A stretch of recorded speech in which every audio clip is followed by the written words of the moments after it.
Hey friends, welcome back to Gaming Top Down. I'm excited to be here today to go over my top 100 games of all time, which is really just my opinion of the top 100 games that I've played since there are so many board games nowadays. But excited to go through this list, and I think since my YouTube channel is fairly new, this will also help you get to know me and my gaming tastes as of January 2024. So let's just get right into it. At number 100, we have Kingdomino, which is a very well-known game, really fun and easy to teach. I've played it with my uncle, my parents who don't really love games, my 6-year-old son. It really, I mean, just with the number of times I've played it, I felt like it really had to be on this list. And it does have a fun um, kind of drafting system where do I want to take the better tile, but then be last in the next round, or be first in the next round and take one that's not quite as good. So very simple game, but has some fun decisions. Only lasts 15 to 20 minutes. Love Kingdomino. Next up, number 99, we have Chomp, which is a new one this year. And it's also a drafting game, but the puzzle is a little more difficult than Kingdomino. You're drafting these dinosaur terrain cards that have small, medium, and large dinosaurs on them and trying to create different sections that have the same terrain type, not putting herbivores by a carnivore if they're the same size or smaller because they'll get eaten, and things like that. So it's a little puzzly, but it's a fun game that you can also play in probably 20 to 30 minutes. Comes in this really great small box. And yeah, I just really like what Allplay is doing here with this small line. So that's number 99, Chomp. At number 98, we have Stonemaier, probably, I don't know if it's their least loved, but one of their lesser loved games, but I really like it.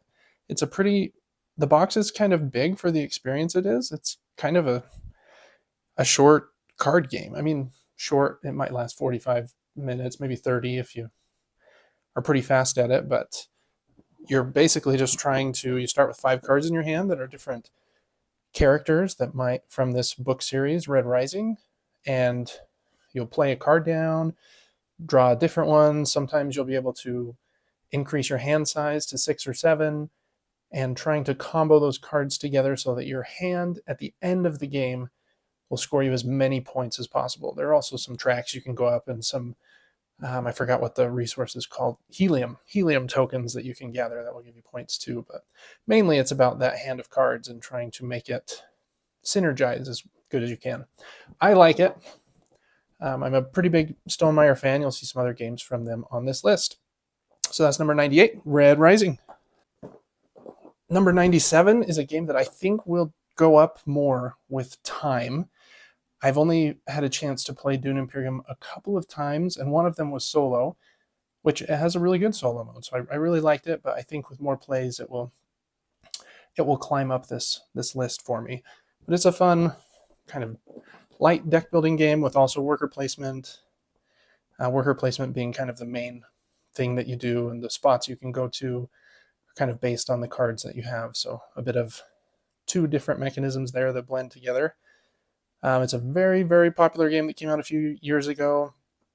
Has really cool art that matches the new Dune movies. I don't know a ton about Dune. I remember watching the original movie when I was a young teenager, but don't have really a huge fondness for it. But the game's really fun. Excited to play it some more. Number 97, Dune Imperium. At number 96, we have Century Golem Edition, which is kind of like a great entry point for deck building.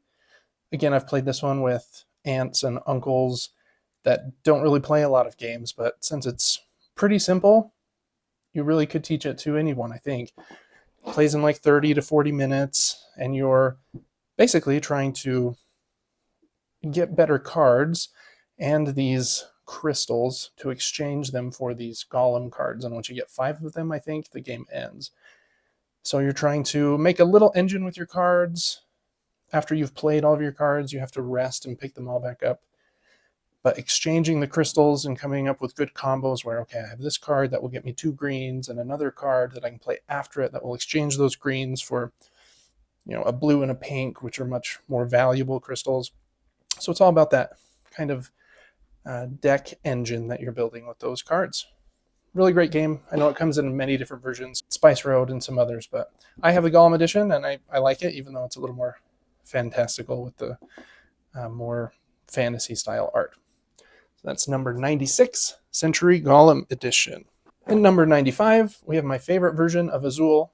I've only played the original and this one, but I find Summer Pavilion to be a more enjoyable experience for me.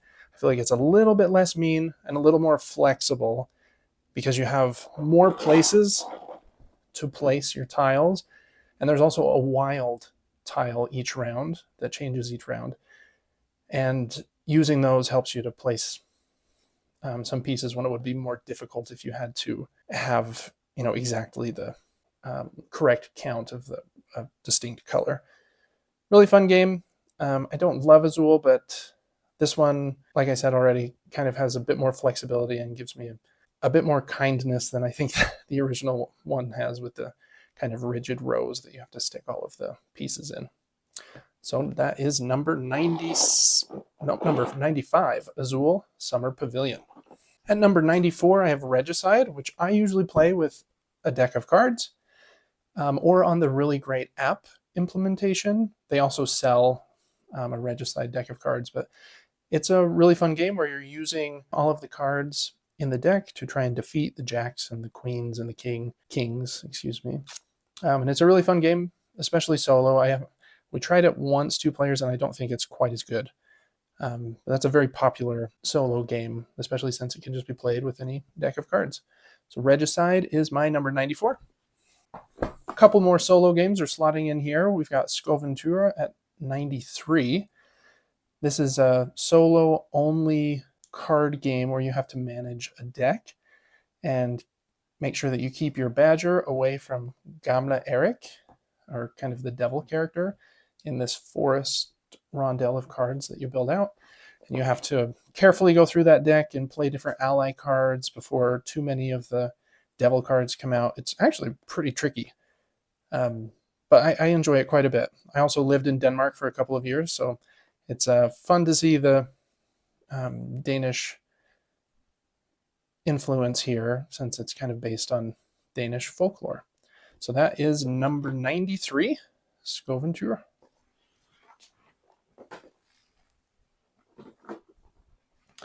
And 92, another solo game. I have a few in the Solo Hero series from Renegade Game Studios, and this was the first one I got, Proving Grounds, and it's basically a dice rolling game, and it's real time actually, which I know is a turnoff for some people, but I really enjoy it. You've got 1 minute to roll these dice as quickly as you can to create sets that you need to defeat these cards or these gladiators around yourself. And if you can defeat enough of them before you take too much damage, then you win. It's really fun, quick game. You can play in 20 minutes. It also has, I think, 4, maybe only 3, but oh no, it says right here, 6 expansion modules that you can mix and match. That gives it a lot of replayability. There's this dragon expansion module and some other ones that add different gladiators to fight against. So really fun game if you're looking for something to play solo. Proving Grounds is number 92. At 91, we have probably my favorite, I think we'll have to see in a minute, but my favorite trick-taking game. It's Cat in the Box. And basically in this game, all of the cards are black and are suitless. So there's no hearts or spades or anything. But when you play a card, you determine which suit it will be by placing one of your tokens in the color row that you want that card to act as. And you'll get points at the end of the round if you can connect your pieces together on that board. But if you ever can't play a card because all of the suits have already been claimed for a certain number, then you create a paradox and the round ends. Really fun game. Is a little tricky to teach, especially if people have only played like Hearts or something like that, but I think it's fun. I like the the board here and being able to determine what suit your cards are. So that is number 91, Cat in the Box.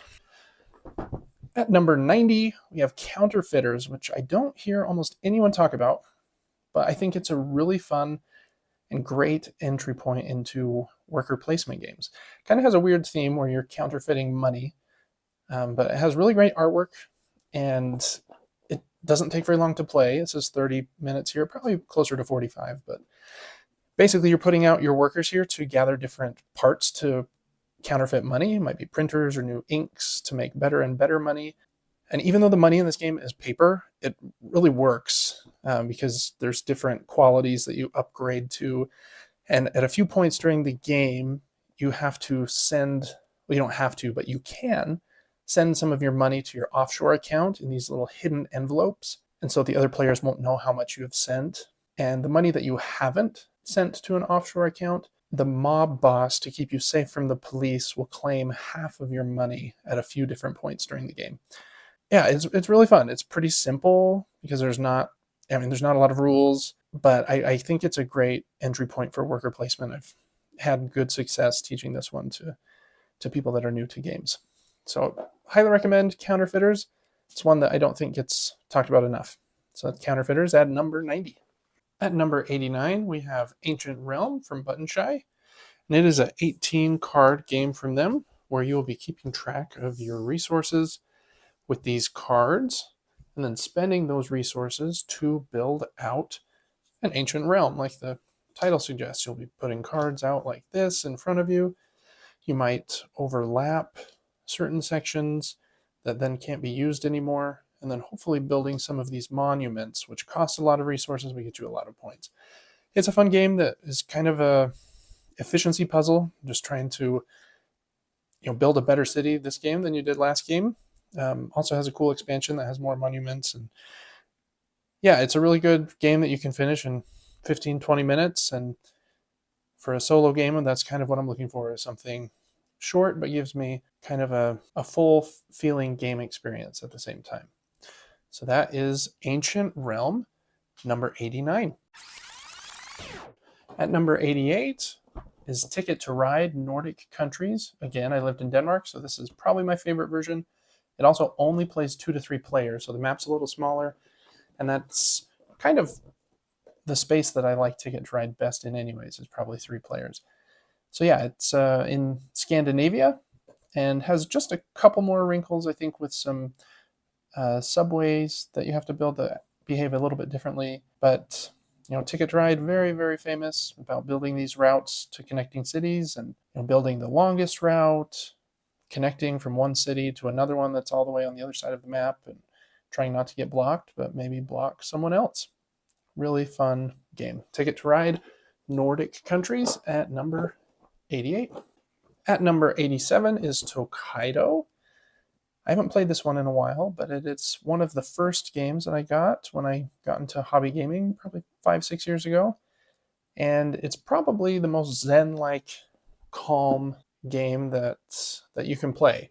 And I guess there's a little tension with someone taking a spot that you want to go to, but there's always something else you can do. Basically, you're traveling along this road and stopping at these different buildings or hot springs, or to talk to travelers along the way. The farther you go down the road, you're more likely to get what you want, but whoever is farthest back, it's always their turn, so they might get to go multiple times if you jump too far forward. It's a fun set collection game that, like I said, is very peaceful, easy for new players to kind of pick up, just trying to basically collect different items, maybe different panorama cards from spots you stopped at, or different clothing or other items that you've purchased from shops, or the best food at the different inns that you stop at. That is Tokaido, the peaceful game, at number 87. At 86 is Point City. This is a little engine building game that plays in 20 to 30 minutes, and you basically take a couple cards, but you have to be able to pay for them. But you can pay with them with the other cards that you have built into your little tableau engine in front of you. And so towards the end of the game, if you've planned correctly, you can have some really big turns where you're able to buy things that are very expensive because you've set yourself up well. Feels really nice to be successful at that. If you do play a game where you kind of mess up from the beginning, it can be a little defeating to watch someone else have great turns as you struggle. But with a little practice and a couple plays, I think it kind of clicks. It's a fun short game that feels like you've built an efficient engine at the end. Really like it. So that's Point City at 86. At 85 is Wild Space, a small kind of game from Pandasaurus that also doesn't get a lot of buzz or doesn't get talked about much. But I think it's a fun, approachable game that it's really a combo-based worker placement game where you only have, I think, 10 turns the entire game.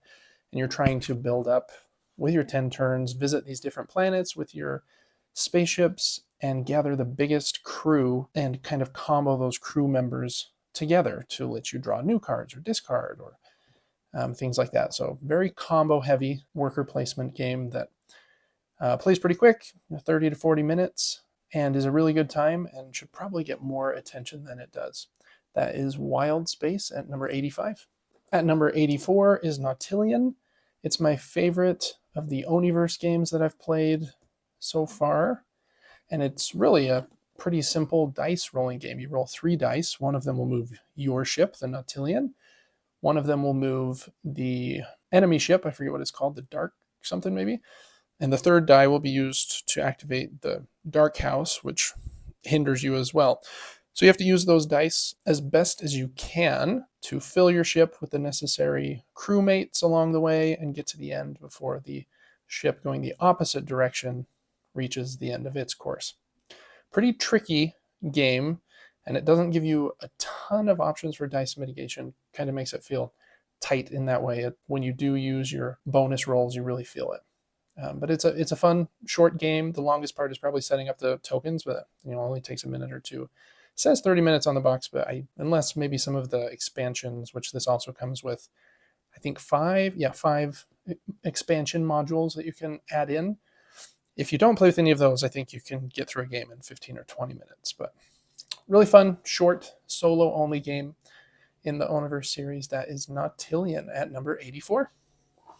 At number 83 is Sushi Roll, which I actually prefer to Sushi Go, which is the more popular older brother to Sushi Roll. In Sushi Roll, you're using, as the name suggests, dice instead of cards. And the thing I like about this is the dice are passed around, similar to in Sushi Go, but they stay on these conveyor belts. So you can more easily see what dice you're going to roll on your turn, as opposed to having to remember which cards you passed and how many turns ago you passed them. So a little bit less memory heavy, but still fun set collection game where you can, I think, the chopsticks to re-roll your dice and try to get the most out of the dice that you have. But you're also watching to make sure that you have more of certain sets than your opponents, like the pudding and the red dice. Just a really fun, quick 15 to 20 minute game that plays up to 5 people. Really, really like Sushi Roll. At number 83. 82 is The Loop. It's a cooperative, kind of light deck building game where you're trying to stop Dr. Foe from destroying these different time periods through history.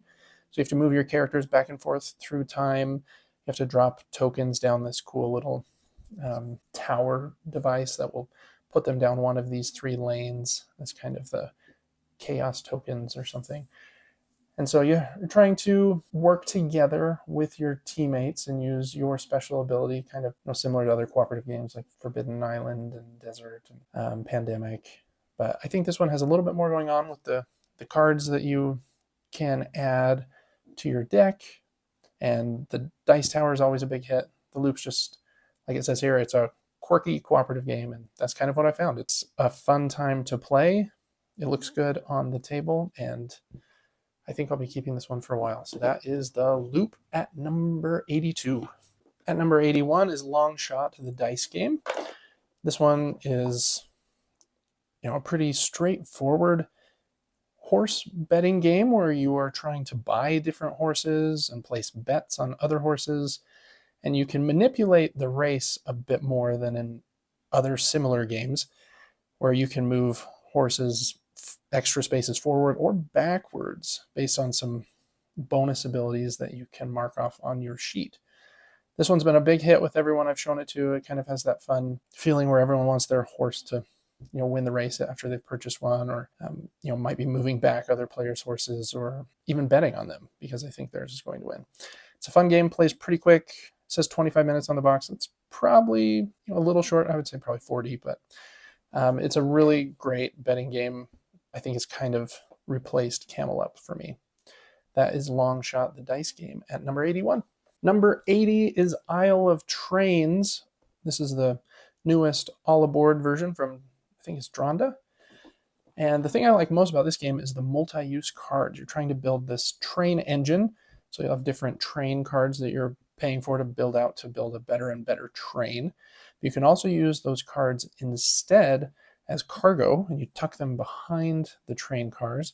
You can also pick up passengers. You can tuck cargo on your opponent's train, and when you do that, you get the bonus of their train cars. And if you tuck on your own train, you don't get that bonus. So you're kind of incentivized to give your opponents cargo. It's a fun game, plays pretty quick. An hour listed here, I think, is longer than it takes, but this game just has a really good feel and is pretty simple. It feels good to build up a big train of 5 or 6 cards and have tons of cargo and deliver passengers all over this island. It's just a really good game. That's Isle of Trains at number 80. At number 79 is Moon, which is a card drafting game. We'll be passing the cards around to the other players, but one card will stay with that hand as it goes around as an extra action and can't be drafted. So you'll be building up a lunar base, putting all of these yellow cards on one side, blue cards on the other side, and trying to have the most successful and popular lunar base at the end of the 3 rounds. It's a really good card drafting game. I prefer it to Seven Wonders, and I really like sci-fi, so it's a fun theme as well. So that is number 79, Moon. At number 78 is My Gold Mine. It's a very simple push your luck game where you are a dwarf in this gold mine, and on each turn you're going to take a card that will either give you gold or give you 2 gold and move you closer to the dragon, or a card that will move you closer and to the exit, which is safer. But you want to get as much gold as you can while you're in there and not exit too early. But if a dragon card is at the top of the stack after you take your card, the dragon will continue to move left and left. And after 3 rounds, whoever has the most gold is the winner. Really fun game. I've played it with my kids. Plays in 20 to 30 minutes. I've even played it with adults. Very, very fun game. My Gold Mine at number 78. Number 77 is Onitama. Onitama is a 2-player game with a similar vibe to something like chess, where you are moving your pieces along a board directly across from your opponents, trying to either take out their master in the middle or get yours to their shrine location at the back middle of their row.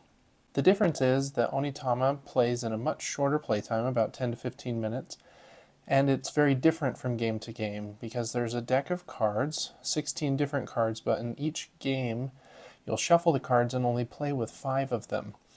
And on each turn you will have a couple of cards that you can choose from to play. You'll play one that will determine where you can move the piece you decide to move, and then that card will be set on your opponent's side of the board, and they will be able to use it on a future turn. So the cards rotate around back and forth between the players. So you know what moves you're setting your opponent up to be able to do in the future, and because there's only 5 cards rotating through, it never gets too complex as far as the moveset is considered. It's a really fun 2-player game if you like things like chess, but don't want to learn the infinite defense and offensive strategies that are involved in something like chess. So that is Onitama at 77. 76 is a roll and write game called Voyages. As you can see here, I've got mine printed off and laminated. And in this game, you are trying to have the best voyage through this sea. On every turn, 3 dice will be rolled, and you'll use one of them to determine the direction that your ship will move based on the directions here, 1 being north, 2 being kind of northeast, for example, and you follow this hex grid over here. The second dice will be the number of spots you'll move in that direction, and the third die will be used down here to complete duties on your ship. And so from those 3 dice that are shared among all of the players, you'll be using them differently, and you'll end up going on different voyages from the other players.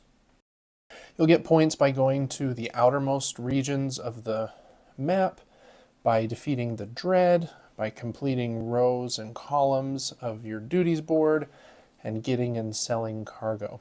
It's a pretty simple but fun roll and write game that goes pretty quick, and it has quite a few different maps. I think on the second map here, there are all these enemy ships, for example, that you also have to contend with. And I think there are maybe up to 4 or 5 different maps at this point. Voyages is a really great roll and write game if you want something that, seems a little different in that you have to choose the direction and move around this board. And I like the uniqueness there. So that is Voyages at number 76. Number 75 is Spots. This is a push your luck game where you'll be rolling lots of dice and trying to use them to complete the different spot locations on these dogs. Those dogs are located on different cards, and if you can complete 6 dog cards, the game will end, and whoever has completed the most at that point will be the winner. It's a little different from just rolling dice in that you will choose kind of an action card to use for your turn. It might be sprint or roll over, and you'll have different things that you can do based on which one you choose. Sprint might let you re-roll as many times as you want. Roll over might let you draw new dog cards, for example. But you are always pushing your luck against placing dice in your dog house, because if you can't place them on a dog, you have to place the dice on your doghouse, and if you ever have a value more than 7, I think, in your doghouse, then you bust and lose any dice that are on any incomplete dogs. So that is Spots, a very fun push your luck game at number 75. 74 is the Isle of Cats, a game that looks like it would be pretty small but comes in a pretty massive box. And it actually is a pretty long and fulfilling game. In this game, you will be drafting cards similar to something like Seven Wonders. You'll be passing them around to your opponents and choosing some of them that you will play later, and then using those cards to draft different cats that are going to go on your ship board. The cats are different tetra-shape pieces, and you'll be placing them to try and cover or complete different rooms in your ship to cover up the rats that are negative points at the end of the game. If you're wanting a big game that kind of combines 2 different mechanisms really well, drafting and the Tetris placement on your ships, then Isle of Cats is a really great one. If you want something shorter that just focuses on one of those 2 mechanisms, then I do think there are better games that focus primarily on one of them, but this is a really good melding of those 2 things. It also looks really good on the table, and the cat theme is usually a big hit with people, even though I'm more of a dog person. But Isle of Cats is a really fun game at number 74. 73 is Dragon Scales. This is a very unique kind of Yahtzee variant where you will be taking control of one of these 5 different villains, and you're trying to get the most points in the game, but you can decide what you would like to do. You can dive further into the dungeon to try to defeat the 3-headed dragon, and every bit of damage that you do to the dragon will be a point for you. Or you can try to flee the dungeon and leave the rest of the villains there to die. So you kind of have 2 different competing objectives there. On your turn, you'll be rolling all of these dice, and you can re-roll up to twice, similar to Yahtzee, and then using those dice to do different actions, like attacking the dragon, or heading to the exit, or getting treasure and new cards, and whoever rolled the most of any certain action will get to perform it first. Really fun game because of those 2 different competing objectives of either leaving the dungeon or doing the most damage to the dragon. Fun game if you just want to roll some dice, laugh with your friends, and kind of backstab each other just a little bit. That is Dragon Scales at number 73. 72 is Brew. This is an area majority game where you'll be trying to win these forest cards by rolling your color of dice, and then you can place your dice on different locations on those forest cards. It can be a little mean because you can remove and change and affect the other player's dice and use these kind of white special dice in mean ways occasionally. So you have to be a little prepared for that. But it is a solid dice rolling and kind of using those dice as workers to place out, worker placement game that plays in a pretty short playtime, has really pretty art, and has some fun things going on. You can also get potions and little animal helpers to give you extra abilities, all with the goal of, like I mentioned, getting the most points from winning these forest cards and having the most points at the end of the game to prove that you are the most successful magician in the land. That is Brew at number 72. At number 71 is Food Chain Island. This is another button shy game that plays with 18 cards in the base game. And in this game, you'll have a 4x4 grid of these animal cards, and you're trying to consolidate all of them by having the cards eat each other, but they can only eat a number that is 1, 2, or 3 in value below that card's value. So it's a bit of a puzzle to do that. Also, whichever card you use to eat a card this turn will overlap it like that and has a special ability at the bottom that makes it easier or harder to complete that puzzle. It's a fun game that you can play in about 10 minutes, and I've really enjoyed it in the few dozen times that I have played it. That is Food Chain Island at number 71. At number 70 is Sea Salt and Paper. It's a little card game where on your turn you can take, I believe, 2 cards from the face down deck or 1 of 2 face up cards. And you're trying to get different sets of cards. They might be seashells or combinations of different sets. This is a shark and a swimmer. You might be trying to get octopus or crabs. I think plural of octopus is probably octopi, but anyways, pretty simple card game in that way. The first player to get to the allotted winning score, which is like 40 in a 4-player game, I believe, will win the game. The other cool thing about this game is that it has a secondary win condition. If you ever on any turn have all 4 mermaid cards in your hand, you immediately win at that moment. I like games that have a couple, kind of a shoot the moon win condition. Kind of has a little extra tension and fun. That one's hard to pull off.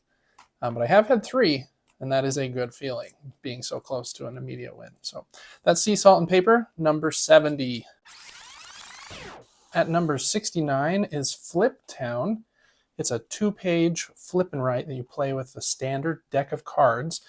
And on every turn, you will get 3 cards, and you have to set one of them as the card that will count as the suit for your turn. So maybe I'll play the 8 here. The card that will count as the value for your turn. Maybe I'll play the 9 here. And the card that you will play as or keep as your poker hand, and you'll get 5 of them through the round. So if I set the queen there as my poker card, here I would be using the hearts as the suit, so I would be going down the trail here, and I could go up to 9 spaces. But there are different areas. If I had chosen spades, then you go to the Badlands and you might rob a carriage or a train. If you had played a diamond, then you go down in the mine, and the further down in the mine you get different things. You'll be spending your cash and your gold. If you choose a club, then you can go to one of the shops in town that might get you different things, and you can always go to the cemetery. It's a pretty fun flip and write that gives you lots of options because you can set any of those 3 cards wherever you would like, but it also limits you in just the right ways, where if you are robbing too much, you'll get too much wanted attention, and you might get some penalties at the end of the round if your wanted level is above the sheriff's card, and things like that. So it's a really fun flip and write game. I highly recommend it. And I think for the print and play version, which you can see I got here, you can get it for $5 to $10. I don't exactly remember, but Flip Town, it's a great flip and write game that I really like at number 69. At number 68 is Space Base, a pretty popular game from John D. Clare. And in this game, it kind of takes the best aspect, in my opinion, from Catan, the dice rolling and earning the resources from whatever region is played, and focuses primarily on that. You'll be putting these ship cards out in front of you, and whichever dice are rolled, you can split them up. So if a 3 and a 4 were rolled, I could activate my 3 and my 4 ship, or I could combine it into the 7 and activate that one instead. And you'll be getting new ship cards that you can then slot in. Then if someone else rolls those numbers on their turn, you get to activate whichever ships were replaced. They get flipped upside down in front of your board. And it's a really great kind of engine building game where you're racing to get to, I think, 40 points. And whoever can build that engine the best, get a little bit lucky with the dice, but kind of play the odds there, will be the winner. That's Space Base, a really fun, simple engine building game at number 68. Number 67 is a card game for basically just 2 players called Canopy.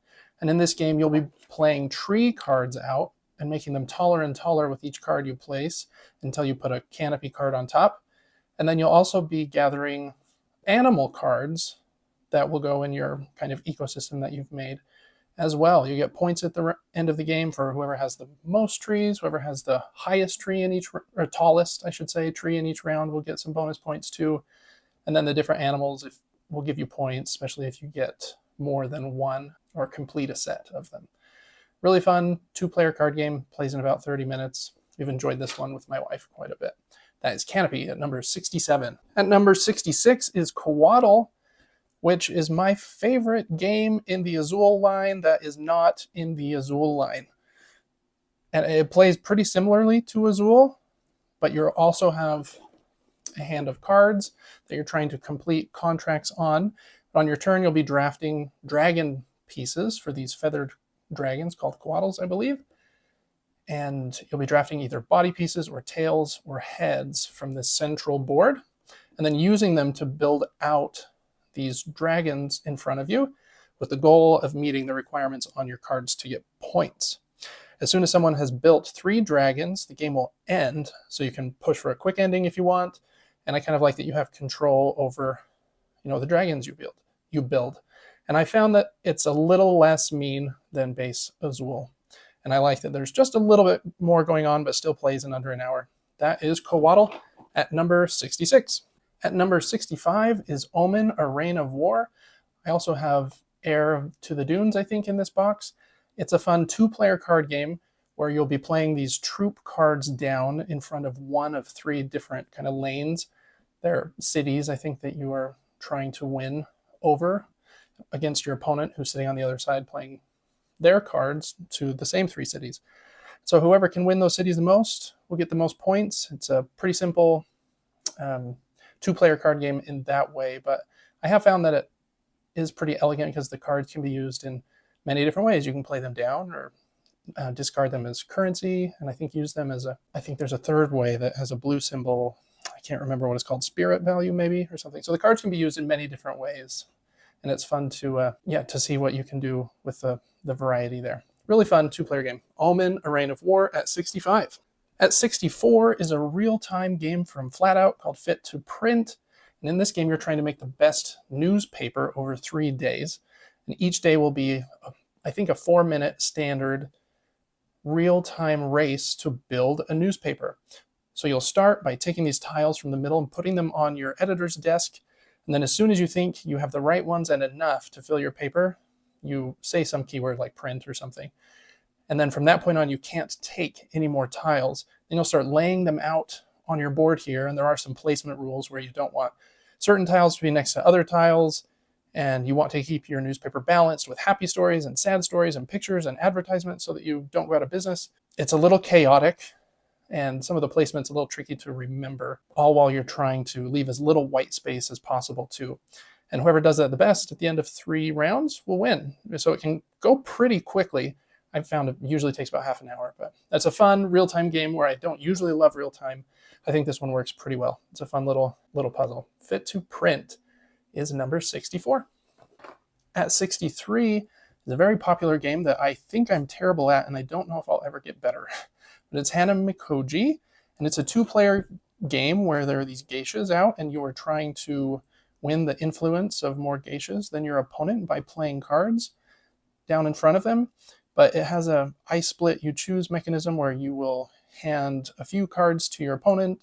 They will choose which kind of set of them they want and give you some back. And so you want to make the cards you give to your opponent enticing enough that they'll take the ones you want them to take and not take the ones that you want, which is really tricky. That's a hard concept for me, kind of. But it's a fun game that plays really quickly, and I think it's kind of an essential game if you play a lot at 2 players. Hanamikoji at number 63. At 62 is Nagaraja, which I don't see get talked about a lot, but it's a really fun, also 2-player game. I have a lot of 2-player games since primarily I play with my wife, but this is a really fun one. It's basically Indiana Jones-ish. You both have your own little cave system that you're building to explore and find more treasures than your opponents. You can peek at them to make sure you find the ones that are most valuable, and you'll be also using a hand of cards and these funky looking dice here that are actually really cool to get certain values and stuff. So it's a really fun game, pretty simple hand management, dice rolling, and then it has this puzzle of building out to, okay, which of these doors am I going to look in first, knowing that I don't want to go to certain ones, but there are some other ones I definitely do want to go to. Really fun 2-player game, Nagaraja at number 62. At number 61 is Miyabi. This game, upside down, also doesn't get talked about very much, I don't think, but it's a tile placement game where you can only place a tile with the special colored section in each column once per round. And in each round, you'll be building up and up more as well. So a bit of a puzzle.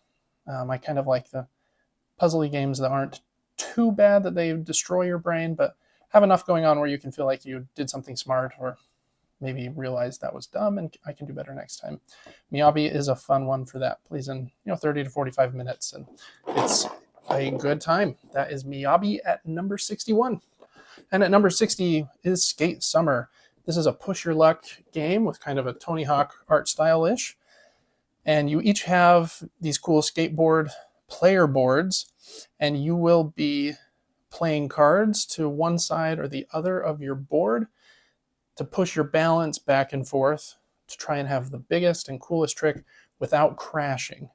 And if you do crash, you have a penalty. But if you're able to land your trick before you would crash, then you'll be set up better for the second phase, which is to skate around town and get different bonuses like the letters skater are out on the outside edges, and there's some other tiles you might want to go to as well. Fun push your luck game, trying to get your most out of your tricks without crashing. That is Skate Summer at number 60. At 59 is Push. It's a simple card game that has an aesthetic close to Uno, but it's a much better game. On your turn, you'll be flipping over cards and placing them in one of 3 different piles. But there can only be 1 card of a number or a color per pile. And your goal is, if you don't bust, you get to take a pile, whichever one you want. So you want to set up a really good pile and then maybe throw some bust cards or some bad piles, or if you're really lucky, no piles for the next 2 players to take. If you ever do bust or take one of these cards, you have to roll the bust die, and whichever side you roll, you will lose all the cards of that color from your bench in front of you. So you're just trying to have the most points at the end of the game. Knowing when to stop and not keep flipping cards is kind of the name of this push your luck game. So that is Push at number 59. At 58 is one of the most famous 2-player games, I think, Jaipur, which is a card game where you're trying to get more points than your opponent in each round by selling and acquiring these different materials to sell in your market. You've got rubies, gold, silver, silk, and leather, I guess, and grain. There are also these camel cards that come into play, where you can substitute the camels you have in for goods. And if you ever take camels, you have to take all of them in the stack of 5 that are in the shared area. So you have to know when to take the camels, but if you take them too often, then the market will refill and give your opponent too many good things. Whoever wins 2 rounds is the winner. It's a really fun game that after you know it inside and out, kind of has some other layers of strategy you didn't think about, and it plays pretty quick once you know what you're doing too. So that is Jaipur at number 58. At 57 is Radlands. Like Omen that I talked about a little bit ago, this is a two-player kind of head-to-head battle game where you are fighting over 3 different lanes and playing out these cards to try to destroy your opponent's bases that they have at the end of their lane. And they'll put out some characters or other cards in front of those bases to try and protect them. It's a fun game about managing your water resource and knowing when to play cards and trash them. Kind of a similar vibe to Omen, but the theme and the art here kind of help it stand out, in my opinion, a bit. So that is Radlands at number 57. At number 56 is Oak, and it's a worker placement game where your workers upgrade, which isn't too uncommon, but as they upgrade, I don't think there's a great picture of that here on the back, you will be placing different decorations or clothing pieces onto that worker meeple because you can upgrade them into one of maybe 7 or 8 different upgrades that might get you more spots on your tableau or has a designated spot so you don't need to worry about him having a house to come back to at the end of each round and other bonuses.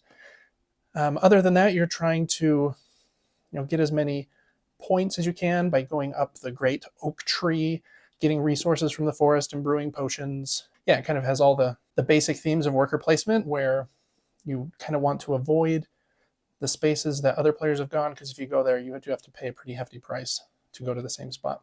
That is Oak at number 56. At number 55 is one of my most played games ever. This is the original Welcome To, and you can tell that I've played it a lot because I accidentally crushed it one day with my with a chair. This is a flip and right game where you were trying to build, the perfect subdivision or development here, and you're choosing from 3 different sets of cards, and from the set you choose, you'll be filling in a house number, maybe building a pool, building fences to create little estates in that subdivision, and just trying to build parks as well and trying to maximize what you can do there. It plays really quick. I've had really good success teaching this to people. Everything in the game makes pretty good sense. The estates thing is sometimes a little tricky, but once they understand there's just houses between a fence, it's pretty simple. So even for people that don't play games much, this has been a very, very big hit. That is Welcome To at number 55. Next up at 54 is a big game, Black Angel. This is a sci-fi game, I think, it's kind of noisy. I think from the same designers as Troyes. And you basically are drafting dice, and you can draft other players' dice to do different actions on the Black Angel ship that you are flying through space in together. And yeah, you're just trying to best protect the ship from attacks from, I forget what they're called, the Ravagers or something. You send out your little ships with your little AI robots inside of them to gather stuff along the way where you will eventually arrive at the new planet you're going to. It's a really fun and kind of engine buildy, tricky game. And the dice drafting is kind of what makes the game here. So that is Black Angel. Really fun, but a little bit heavy game at number 54. At number 53 is a newer game, Forest Shuffle. And it plays, I think, up to 5 players. I've only played it at 2, but it works really well at 2. And in this game, you are trying to build out the best forest by playing these tree cards, and then different cards will be split in 2 different zones, like an animal on the left, a different section on the right, or on the top and the bottom. And you'll be deciding, okay, which side of the card do I want to use, and which tree do I want to tuck it on? And you have to tuck it on the top or bottom, left or right, depending on which side of the tree you want to use. So it's all about comboing those different animals, and you can get points from having a bunch of the same kind of tree or having every kind of different tree in your forest. And the cool thing about this one is you pay for cards by discarding other cards, but they're discarded to a shared little section in the middle between the players. And so whatever you're discarding can be taken by the other players. So that makes it really tricky. If someone's going for wolves, for example, I'm probably not going to discard that unless me discarding it makes the central pile go over the pile limit, and then all of them will be removed. So really kind of cool decisions there about what to discard. Kind of makes this game, I think. That is Forest Shuffle at number 53. At number 52 is a very fun push your luck game that I think the childlike art here kind of undersells a little bit. I kind of like the art, but I think if somebody saw this on the shelf at their local game shop, it might not pop out to them, or they might think it's below them in some way. But Sheepy Time is a great game. In this game, you are playing as different sheep, trying to go around and hop over this fence as many times as you can to get points. But if the nightmare touches you, you go into kind of a knocked over state, and if it touches you again, you are woken up and lose everything from the round. Each time you pass over the fence, you have a decision. Are you going to stop now, or are you going to continue and do another lap?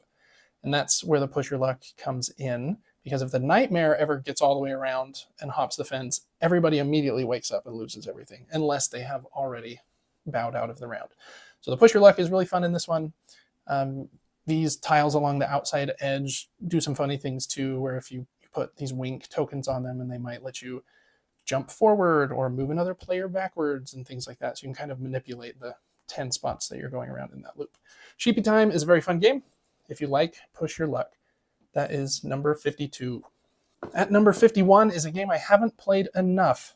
This is Near and Far, and it is a fun worker placement game that also has a storybook, where as you go to different sections of the world map, you'll be reading different situations and then doing kind of skill checks to determine if you beat the situation or not. You're also gathering resources and placing your worker out on these different buildings in the town that you were at. And this map has 11 different cities, I believe, that you will go to as you, I think, go west to east maybe, but as you journey towards the end of the campaign to try and solve some great mystery. I've really liked it the few times I've played it, but I haven't got past, I don't think, because we've restarted a few times, past the second or third campaign adventure. So I really have a goal this year to finish this one out, because I have liked it, and I've heard that the campaign is really, really great. So excited to finish Near and Far, and that is my number 51. At number 50 is another two-player game. This is Blitzkrieg, and in this one you have a little bag of tokens that are either airplanes or land units or ships that you're going to be sending to one of these 5 different stages of the war. And you're trying to win kind of a tug of war aspect on each one to see who's going to win that stage. And you can only put certain units in certain spots, like land units have to go in the brown spots, water units have to go in the blue spots, airplanes can go in either, that kind of thing. And it's really fun. There's quite a bit more strategy here than I thought there would be, because you only have 3 tiles in front of you generally that you can use on a given turn, and you'll be drawing them randomly from a bag after you play them. But there's quite a bit you can do. You can even gain new tokens throughout the game that will go into your bag, and you'll hopefully draw those nice upgraded pieces later. It's also a solo mode where you fight against Godzilla, so that's got to give it an extra point up just for having Godzilla, right? Blitzkrieg, very fun game for 2 players. That is number 50. At number 49 is Flamecraft. It's a game with very beautiful art, and it's a pretty simple but fun kind of worker placement game with some fun combos and even a little bit of engine building, I might argue. But you're sending your dragons to a different shop, and you can do one of 2 things there. You can activate a dragon, or you can enchant the shop with these enchantments if you can pay for them. When you activate a dragon, the different types of dragons let you do different things, like draw new dragon cards, or swap to the positions of a couple of cards, place another dragon in town, swap with a dragon in town and activate it. So you kind of do some comboing of moving the dragons around, the dragon cards, and at the end of each round, a new shop card comes out on this nice city map that the game plays on. And yeah, it's just a very fun and kind of relaxing game where you gather tons and tons of resources. It's not a very tight game. You don't feel kind of that pressure in that way. But it's a fun game regardless, plays in about an hour. That is Flamecraft at number 49. At number 48 is kind of a classic with Lost Cities. In this game, you are trying to go on these expeditions by laying different cards down. But the cards have to go in ascending order. And anytime you start an expedition, you immediately get negative 20 points, I believe, for that expedition. So you have to commit and really focus on that color once you start it, or else those negative points will kind of crush you. You can also get these, I think they're contract cards or something, where if you play those down before you start an expedition, I think you double or triple even the points you would gain from that expedition. So your opponent can see which expeditions you're trying to get, so they might try to steal those cards from you as well.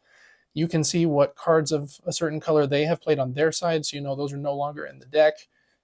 Just a really great two-player game that's very simple, but each time you play it, it can be a little tricky and brutal to know what to play and which expeditions to start, but it's always a good time. That is Lost Cities at number 48. At number 47 is Architects of the West Kingdom. This is a fun worker placement game that is a bit of a step up from base level worker placement games, I would say, but it's not too complex to be overwhelming. Basically, you start with all of your workers. It might even be 20 workers that you start with. And as you put them at these different spots to gather wood and stone and other resources, the number of resources you get is the number of workers you have at that spot after you lay your worker down. So you might get 3 or 4 of something from a turn, but if you get too many workers in a spot, someone else can use an action to send all of your workers to jail from that spot. So you want to kind of not attract attention, but you want to get as much out of your workers as you can, and you'll get some different apprentice cards, and there's a cathedral track that you can go up to get lots of points. And knowing when to send your opponent's pieces to jail or not do that, or when to use the black market and maybe take a hit to your reputation are kind of the names of the game here. Pretty great game. And I think it's the lightest one from Shem Phillips in this West Kingdom line, but I really like it. I think it hits a good balance there with a complexity to fun ratio. That is Architects of the West Kingdom at number 47. At number 46 is Abyss. And in this game, you are trying to, it's kind of a set collection game where you're trying to get these underwater leaders and attract them to different locations, building out a tableau in front of you. And the way you do that is pretty fun. It's a kind of a push your luck element here where you will flip over cards and you have to offer them to the other players first. There might be cards you really want, but one of the opponents maybe takes it instead of you getting it. If they do take it, they have to pay you 1 pearl or 2 pearls in an ascending number, but so you do get a bit of a prize there. They're kind of the currency of the game, and you use those cards to, like I said, get these, I think they're called underwater leaders or something like that, into your tableau. Pretty simple set collection game. There are a couple of expansions, I think, that kind of clean up a couple of spots, like this Leviathan board, I think it's called. There's a Leviathan expansion that makes that more intriguing than just this little track. And yeah, I think it's a really good game for someone that likes a blending of different mechanisms, push your luck, set collection. I think and tableau building, actually. It's a good blending of those things, and it doesn't take too long to play, maybe about an hour. So that is Abyss at number 46. At 45 is Honeybuzz, which is a very artsy and cute game about trying to make the most money, basically, by selling different kinds of honey and pollen in this forest. So you'll be building out your beehive, and anytime you create an open cell, you get to activate everything surrounding that cell, and you can use that to get new baby worker bees, to buy new pollen and nectar pieces that are really nice. The production on this game is really impressive. But there's surprisingly quite a bit of strategy and depth here. You can decide to just sell like the raw pollen, or I think it's nectar.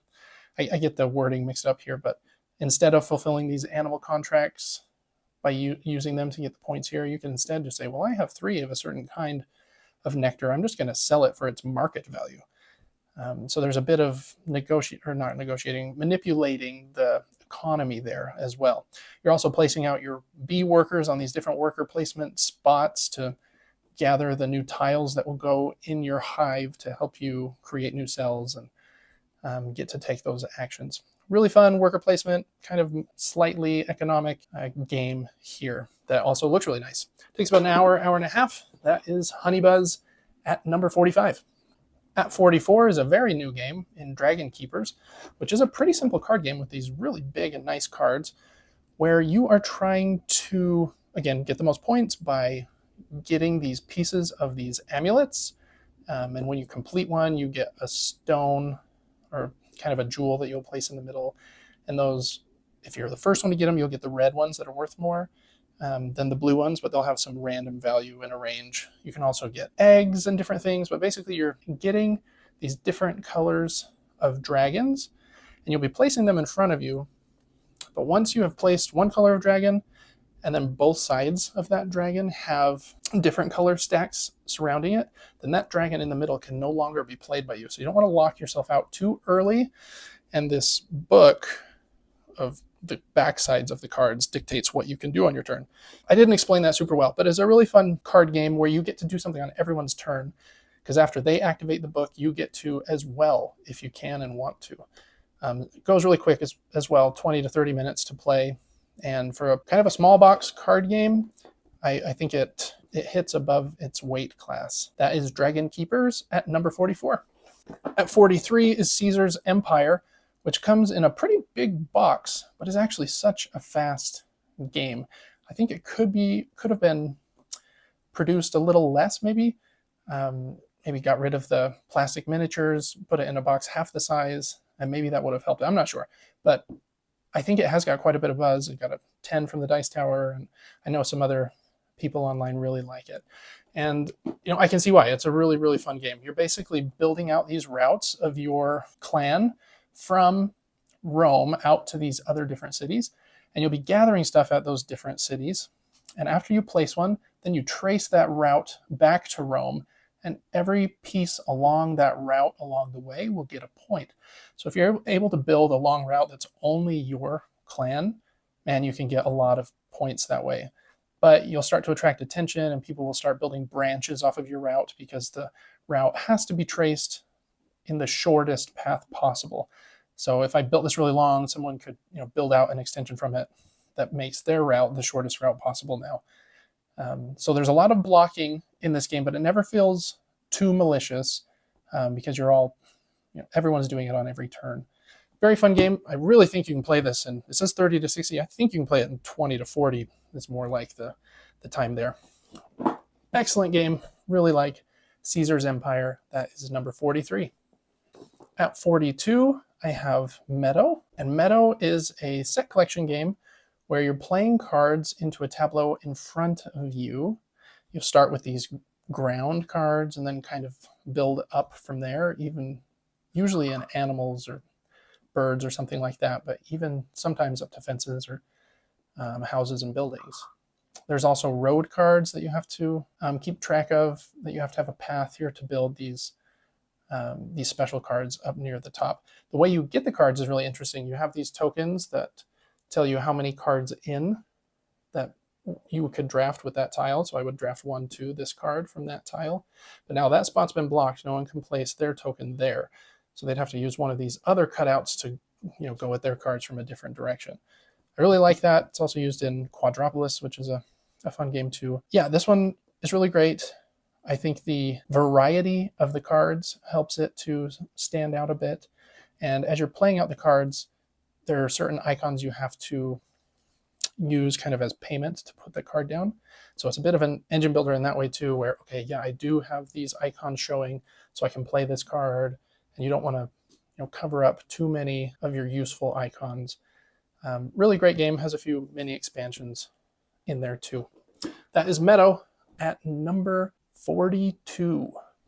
At number 41 is Draftosaurus. This is a fun, quick game where you will take a handful of these dinosaur meeples in your hand, and on each turn you'll play one in one of the pens in your park, following the rules of where you can place them based on the die that's rolled. You might have to place them in this rocky region or in this forest region or on a certain side of the board. And each pen also has placement rules, like this one at the top left. Whatever dinosaur type you put there, they all have to be the same. And this one is just the opposite. They all have to be different. So there's different placement rules for the dinosaurs, and you'll place one and then pass your handful of dinos to the person to your left. And this goes around until you've placed, I think, 6 dinosaurs. And then you'll proceed to a second round where you place 6 more, and then the game's over. It's very, very quick. There is an alternate side of the board that's a little bit more difficult, and a couple of expansions that add just a little bit more too. But Draftosaurus is a really fun game that's been a hit with basically everybody. Very simple, but a good introduction into drafting. That's Draftosaurus at number 41. Number 40 is Lost Ruins of Arnak. And this is a light deck building game, mainly built around worker placement, where you are trying to explore this lost world that has been found here. You'll be sending out your workers to these different spots on the map. The farther away you get from your base camp, the more you have to pay to get there. You'll place a worker out there and might get to do something. You might get some coins, or you might get some of the different resources, arrowheads and stone tablets and jewels, and you'll use those to continue to research and move up this research track. And eventually you have to fight different guardians so of these sacred sites, I believe, and you can get new cards to put in your deck. It's just kind of a medium weight game. It's not incredibly difficult by any means, but it has just enough going on in both the deck building and worker placement genres that it blends them both together pretty well. That is Lost Ruins of Arnak at number 40. Number 39 is Bamboo. This is a small box game that surprisingly has a lot of depth inside this little box. In this game, you are trying to have the most happy and content household. And on your player board, you'll be collecting decorations and paintings, kind of set collection here on this board. And you'll also be using these different pieces of bamboo to choose your actions. So you'll be sliding some bamboo up beneath this bamboo that's on the board and taking the bamboo that you displace there. And it's just kind of a peaceful, fun game that moves along at a pretty steady clip. You're also fighting over who can contribute most to these different temples, and whoever has the most pieces of incense there will win these special character bonuses as well. So fun but kind of crunchy game where you're thinking about your actions, what you want to do, and that will determine which bamboo you use and where you slide it up, and also making sure that you don't lose too badly in these different temples. Really fun game. That is Bamboo at number 39. At number 38 is Tapestry. Now this is a civilization game, but it's more like move up as many tracks as you can and build out your own personal city. Even though the civ building is kind of light in this game, I think that's totally fine, as long as you go in with that expectation. In this game, you will be kind of spreading out over this world map and then going up on the 4 different tracks. And then you also have your own little city board here on the side that you'll be placing buildings on, and these unique kind of special buildings as well. And if you are able to complete a column in a row, you get points. You're trying to build that out, move your civilization through different areas, getting these technology cards, I believe they're called. And yeah, it's just a fun kind of build up your little civilization game where the focus really is on moving as far up the tracks as you can and build out your tableau in front of you as much as you can. So that's Tapestry at number 38. At 37 is Dinosaur Island Roar and Write, which is kind of a terrible pun, but I kind of like it. And this game is a roll and write, where you will be drawing out your own dinosaur park, and you will be hiring employees to work at that park, breeding new dinosaurs to go in pens at that park, and also taking people on tours throughout your park. And you'll be doing that by drafting some dice that go along on this center board here, and then, like the name suggests, writing all over this sheet to do so. It's a fun game that plays pretty quickly. I think it's my favorite of the Dinosaur Island series, just mainly because of that length to experience ratio. With 30 minutes to an hour, you can have a game of this finished, and that's a good time frame in my opinion. Dinosaur Island, Roar and Write at number 37. At number 36 is Final Girl. This is a horror-themed solo-only game where you will be taking this core box and one other of these VCR-shaped boxes, and then you will be playing against a villain in the scenario of that box. And these magnet pieces pull right off, and all of the pieces for each episode are held right inside. And in this scenario, you would be fighting against Dr. Fright, who is definitely not Freddy Krueger, on Maple Lane here. And you'll be moving around to different locations and kind of managing this tableau of cards in front of you to manage your card resource pool there effectively, to be able to move around, save civilians from being killed by the villain, and attack him, and make sure that you don't take too much damage yourself. And if you can beat the villain before he beats you, then you win the scenario. I like the mix and match style of this game. You can mix any villain with any location, and there's a whole bunch of different heroes that you can choose from that are all different as well. That is Final Girl at 36. 35 is a small box cooperative game called the Shipwreck Arcana, and it's a deduction game where you're trying to get your teammates to uncover the value of wooden disc that you still have left in your hand. You'll draw two and then place one of them in front of one of these cards that will give your teammates clues on what the one you're still holding could be. Like this one says, if the one that you're still holding in your hand is a 1, 2, or a 3, then place your other one here. And you can use that along with, he didn't put his tile in one of these 3 spots, so he thinks that clue's better than these 3. So it's a little thinky, but it plays pretty quick. You can play about 20 minutes, and you can kind of have people drop in and out, and so there's a lot less pressure than some cooperative games where someone might not feel completely up to the task. But in this one, you kind of all talk about it together, and the only time you're really on the spot is when you're placing a token down. And on that turn, you can't even say anything. So you're just kind of waiting to see if they interpreted what you're trying to get them to. Fun game, especially if you like cooperative games and deduction games. That is the Shipwreck Arcana at 35. Number 34 is Dice Forge. I really like it with the Rebellion expansion. In Dice Forge, this is somewhat similar to Space Base and other games where you're rolling a couple dice and activating whatever is rolled. But on this one, you have your own dice that are yours, and you'll be popping the sides off those dice as you get new upgraded pieces from this temple over here. And on every turn, you get to roll your dice, which is really great because it leads to almost zero downtime. But when it is your turn, you also get to do a couple extra things, like spend some of your resources to get some of these cards to get points.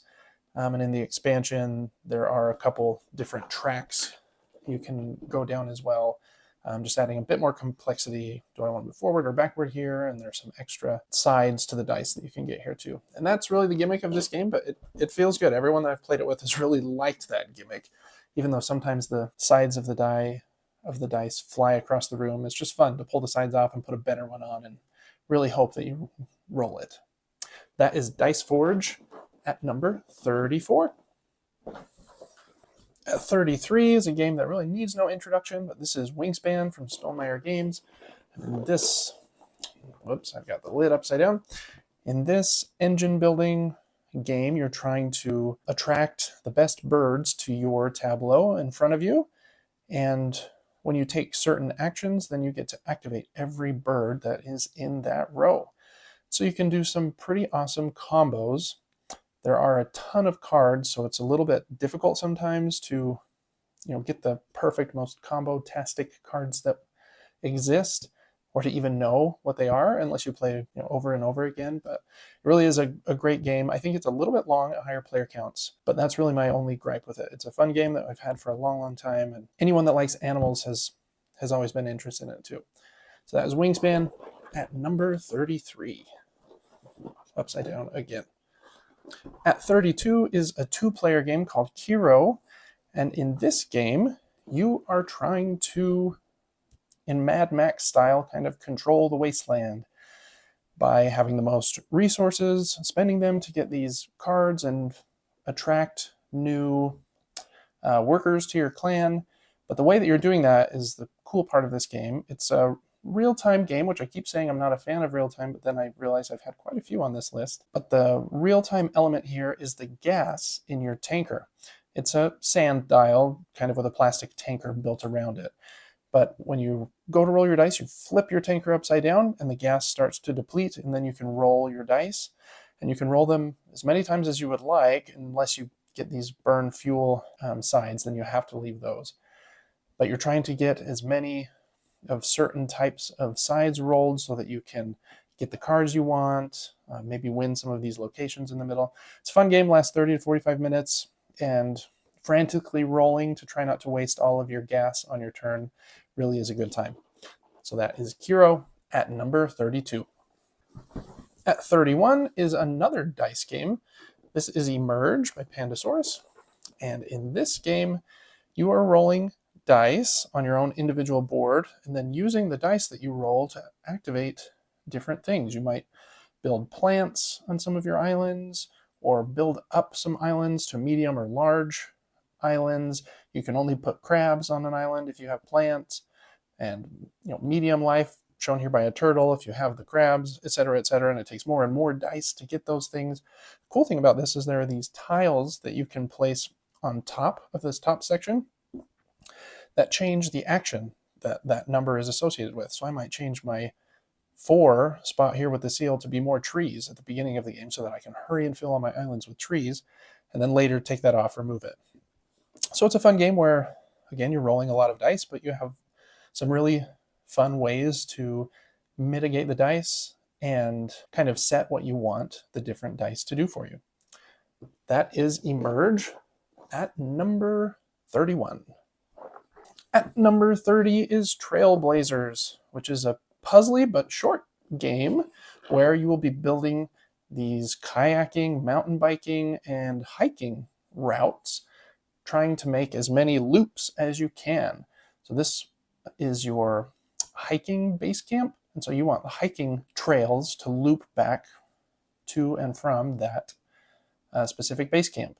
On each turn, you'll be playing 2 of these very odd-shaped long cards with that goal to make as many loops as possible. And then you'll pass your hand of cards to the next player, again drafting them around and placing 2 more cards. And then there's a few different rounds, and in each round you have to place out one of your base camps. And whoever makes the longest and best loops, not every card that's not a loop doesn't count for anything, so they have to be in a loop from and to the correct base camp. It also has a couple cool expansions where you can play with animals, and you try to get the most distinct animals on those loops as you can. And then also one where you're trying to move your hiker and kayaker and mountain biker down the specific trails. Really, really fun game that plays a high player count, but doesn't get slow or bogged down because everyone's taking their turns simultaneously. I've played this at 6, I believe, and yeah, it just flies by. I mean, 20 to 35 minutes really, and you feel really good when you're able to make an awesome loop, but it is a little puzzly and tricky. But even if you really struggled, I've had quite a few people that don't like puzzle games that take a lot of brain power enjoy this one as well. Is Trailblazers at number 30. Number 29 is Curious Cargo, which is funny because it came right after Trailblazers, both designed by Ryan Courtney. And this one takes that same puzzle pipeline feel from Trailblazers and his other game Pipeline, and uses it in this factory where you are trying to deliver a couple different types of goods, and you have to pipe them over with these crazy conveyor belts that you can overlap or use these scaffolding tokens to make sure that you stay level because they can't hang off of each other. You got to get your goods over to the left so that you can ship them on your trucks, but then also build some pipes over to the right, because when your opponent ships their trucks, they will exit past your factory, and if you have a pipe of the right color over there, you can steal the goods that they are sending out. This is a very tricky game that makes me feel dumb every time I play it. It is pretty difficult, but I really like the puzzle involved, and it feels really good when you're able to fill a truck up completely or steal a couple of your opponent's goods. If you have 2 players and both of them like puzzles, Curious Cargo is a great game. That was number 29. At 28 is the classic No Thanks. It's a very simple game that you can play in 10 minutes. And in this game, you want to get as few points as possible. On your turn, a card will be flipped over, and you can take that card if you'd like, but all of those are points that you do not want. So instead, you can place one of your negative stones on top of it. They're worth -1 point each at the end of the game, and say no thanks, and then it passes to the next player. So eventually that card's going to have a lot of stones on it. So you have to determine, when do I want to take that card because I get all of the stones that are on it. There's also one more rule where if you have a run, consecutive numbers, 23, 22, 21, then only the lowest card in that run will score. So sometimes you might take a card, but if it's a high value, you might throw a stone on it or two to send it around a couple times, knowing that you can bleed a few more out of your opponents. Very simple and short game with quite a bit of depth, a little bit of luck, but continues to be a hit. No Thanks at number 28. Number 27 is a game that impresses me every time I play it, but I don't know that I ever get any better. And that's Spirit Island. And it is a cooperative game where you're trying to push these settlers off of your island so that they don't do too much damage to the native people. And you will choose a very asymmetric spirit from your teammates and use different cards and the spirit's unique powers to work together as a team to, either push them all off and defeat them or scare them so badly that they leave. Very tricky game. I thought it would be heavier and more difficult than it actually was, but there is a lot of depth and a fair amount of complexity in this game, and it does take, this says 120 minutes here, 2.5 hours is kind of what I have seen. Very, very famous game though, especially if you like to play solo. You can run a couple of spirits yourself and cause mayhem on this island, puzzling out how you can get rid of those colonists. Awesome game that I need to play more. Spirit Island at 27. Number 26 is Earth, which is an engine building game where you are laying cards down in front of you in this 4x4 grid, and you'll be placing different things on them depending on what type of plants they are. And on every turn, whoever's turn it is will choose one of these 4 actions, and they get the top of the action, which is the better action, and everyone else gets the lower one. And then you can also activate every card in your tableau that has that same color. But you have to do it from top to bottom, left to right, like you're reading a book. So the order you place your cards in is important. This game's a little puzzly and tricky, trying to make the best combos that you can, but it doesn't feel too bad, especially because everyone is taking turns consecutively. So there's not a lot of downtime really, unless you have somebody that's really slow at running through their engine. It looks really great on the table. There's these cool stackable pieces that for the trees and dirt tokens for the dirt. And you can really do a lot of different strategies. You can just try and compost or trash cards and get a lot of points that way, or really focus in a lot of different areas. Really, really cool game. Earth at number 26. Number 25 is Whistle Mountain, which looks like it would be a train game from the front here, especially since the prequel to this kind of prequel was Whistle Stop, which was more of a train game. This one's very different. In this game, you are trying to be the most successful company working in this hydroelectric dam or something, sending your worker ships out onto the board to get different resources and send your employees out. But you'll also be building the worker placement spots as these machines as you build up. And so it's very, very different every time you play because those spots get built in different places and you get to activate everything that is next to the worker you place out. So there's quite a bit of variability there. It also has this cool mechanism where the higher you build up, the water will start to rise and swallow some of your employees along the way. Really interesting game and kind of unique in the worker placement genre, I think, because of just the flexibility and that you're creating the spots yourself by building those machines. Whistle Mountain at number 25. Number 24 is Orichalcum, and this is a game that's a race to 5 points, and you're trying to find the best land for the people of Atlantis to populate because Atlantis has sunk into the ocean. And you do that by drafting these combinations of cards with a land piece that may have a monster on top of it and then placing it on your board here.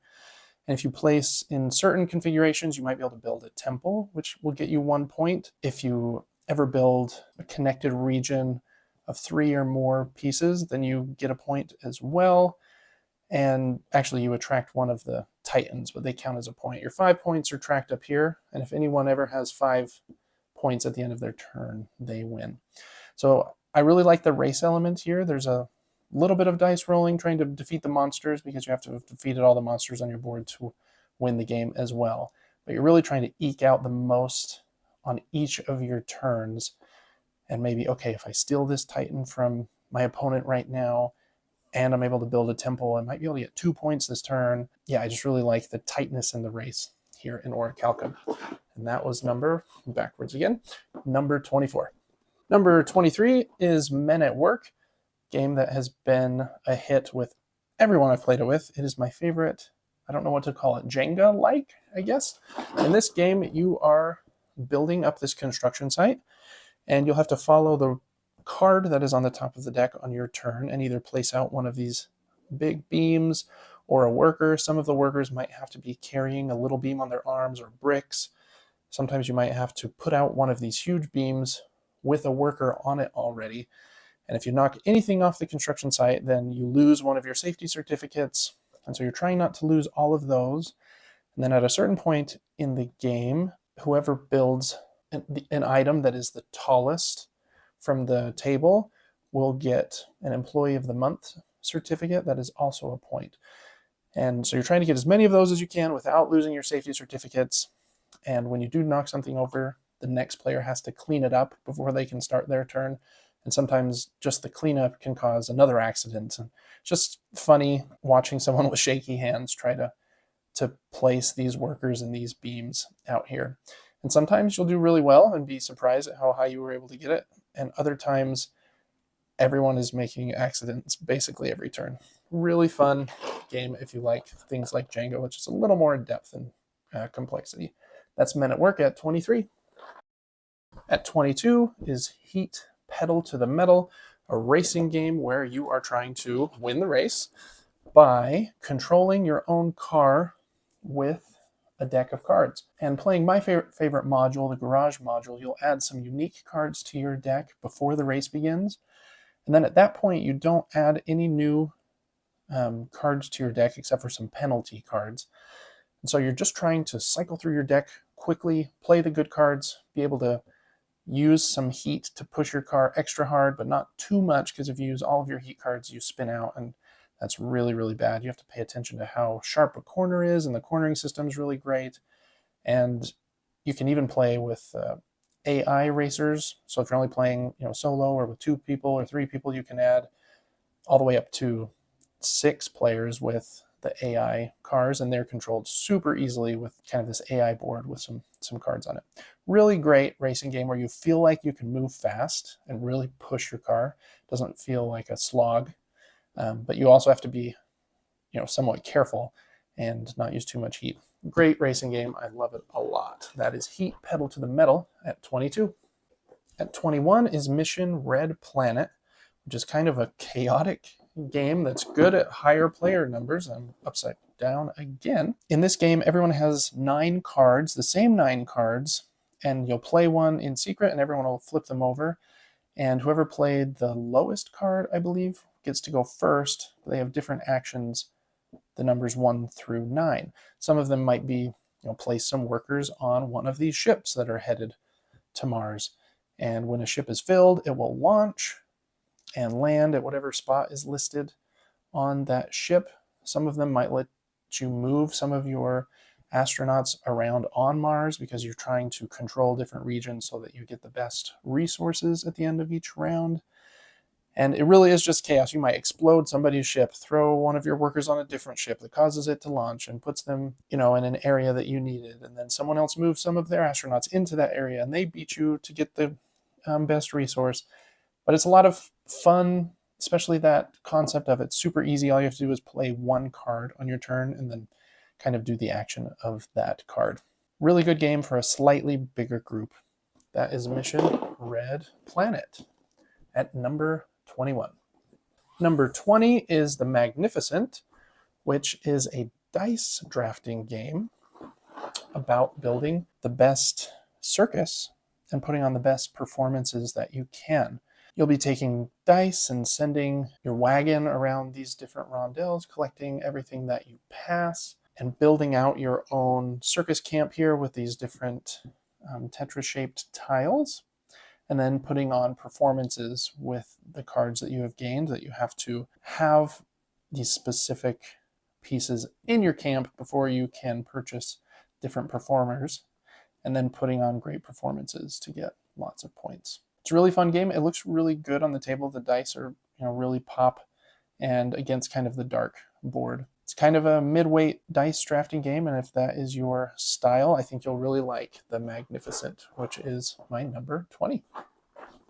At number 19 is Five Tribes, very famous game from Days of Wonder. In this game, upside down again, in this game you're trying to get the most money by manipulating this board to control and use the 5 different tribes or the colors of meeple. On your turn, you'll pick up every meeple that's on a square, and similar to Mancala, you'll drop one meeple at adjacent spots. And wherever you drop the last meeple, you get to do the action of that tile. Some tiles are just worth a lot of points. Some of them let you kind of recruit these djinns or genie-like cards that give you special abilities. You can also go after this set collection here from the market. You can get a lot of points from getting sets with one of each different type of card. And it really is kind of puzzly, but after you've played it a time or two, the puzzle of the Mancala pieces dropping along the board kind of starts to pop out to your eyes, so you notice, oh, that's a good move, or that's a good move a bit more. You also have to auction or pay for turn order. It's a really great push and pull of, I really want to go first this round, but is it worth me giving up 12 points to do so? Five Tribes, really, really great game, and my number 19. Number 18 is Lowlands. This is a worker placement game where you're trying to build up your sheep farm while also protecting your farm and everyone else's farms from the flood by building up the dike in the middle of the board.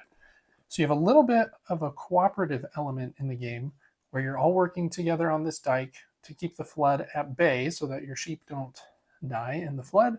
You're also building out different buildings in your farm area, and each round you'll place all 3 of your workers, the 2 strength, 3 strength, and 4 strength worker, to decide which actions you're going to do that turn. Move your fences around, build on the dike, buy or sell some sheep, buy some new buildings. It's a really great game if you like worker placement, building up a farm with unique buildings, and a little bit of cooperative element, building up this dike that builds up 3 different layers to protect against the flood. Lowlands at number 18. Number 17 is Evergreen. And this is a really pretty game where you will be building up your own ecosystem of saplings that grow into trees and then into bigger trees. And the sun will be rotating around the board. And in each round, every tree that gathers sunlight and isn't in the shade, being blocked by a tree in front of it, will get you points. So you're incentivized to spread out your trees. But you also score for your biggest concentration of a forest, which is connected trees. So you have to balance that push and pull of spreading out, but also putting your trees together to score for those forest bonuses. It's a really smooth game that plays in a very short time frame. It looks great, and the puzzle is actually pretty tricky, trying to get as many points as you can this round, but prep for upcoming rounds and not block yourself too much when the sun moves around. That is Evergreen at number 17. Number 16 is Patchwork.